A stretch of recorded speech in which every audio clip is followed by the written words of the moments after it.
예루살렘을 택하여 내 이름을 거기 두고 예루살렘을 택하여 내 이름을 거기 두고.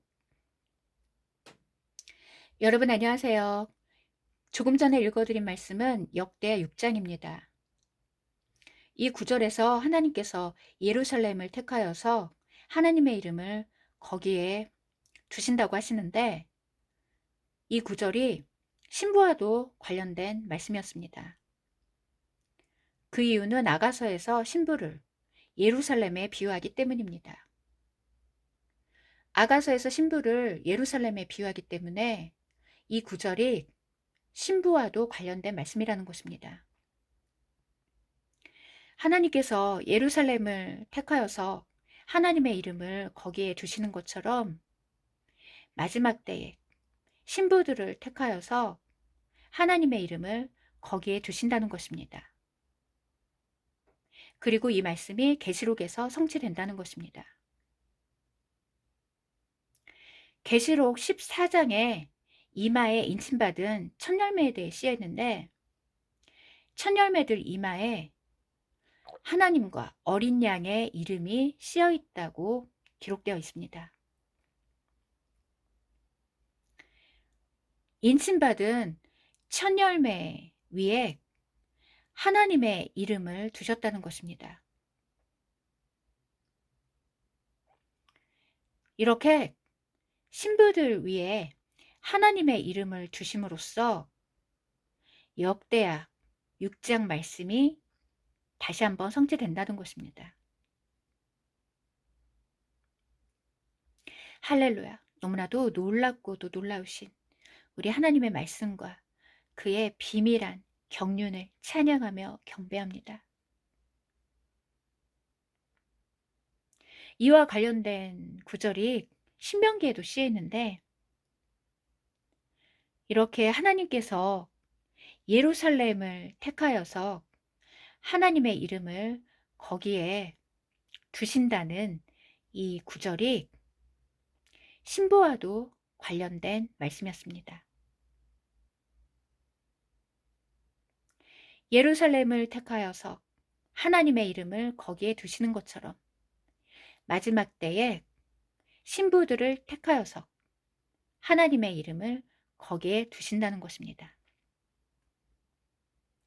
그리고 이 말씀이 계시록에서 성취된다는 것입니다. 그래서 계시록 마지막 부분에 보면 그 새 예루살렘에서 하나님과 어린 양을 섬기는 종에 대해서 쓰여 있습니다. 그런데 그 종들 이마에 하나님의 이름이 쓰여 있다고 되어 있는데,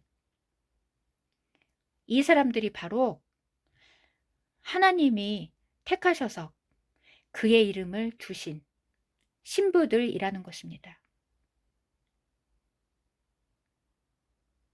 하나님께서 신부들을 택하셔서 그의 이름을 그 위에 두신다는 것입니다.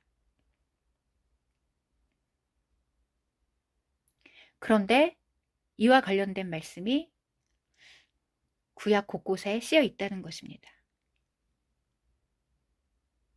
이렇게 구약에 쓰여 있는 말씀이 신약에서 성취가 된다는 것입니다.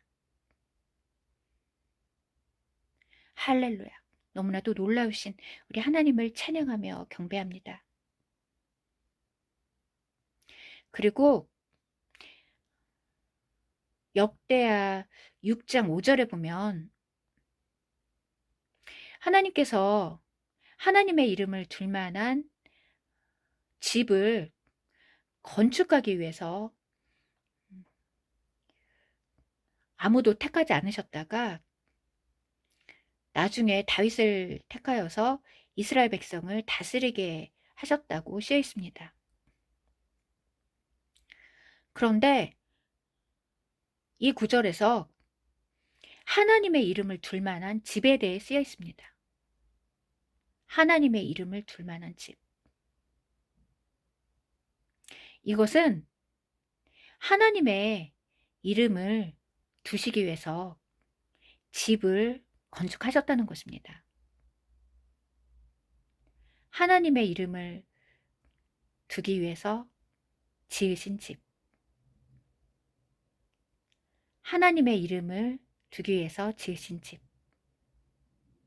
그것이 바로 신부라는 것입니다. 집은 성전을 뜻하는데 이 성전은 바로 하나님께서 거하고 계시는 신부를 의미한다는 것입니다. 그래서 하나님의 이름을 둘 만한 집이라는 것은 하나님의 이름을 둘 만한 성전,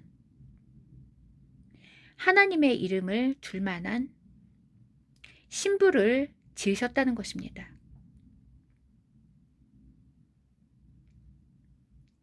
하나님께서 신부라는 집을 지으시고 이 신부라는 집에 하나님의 이름을 두신다는 것입니다.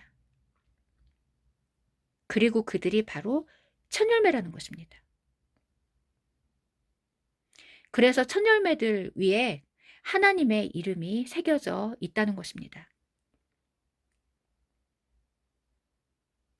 하나님의 이름을 두시기 위해서 첫 열매라는 집을 지으셨다는 것입니다. 할렐루야. 너무나도 놀라우신 우리 하나님께 감사와 찬양과 영광을 올려드립니다.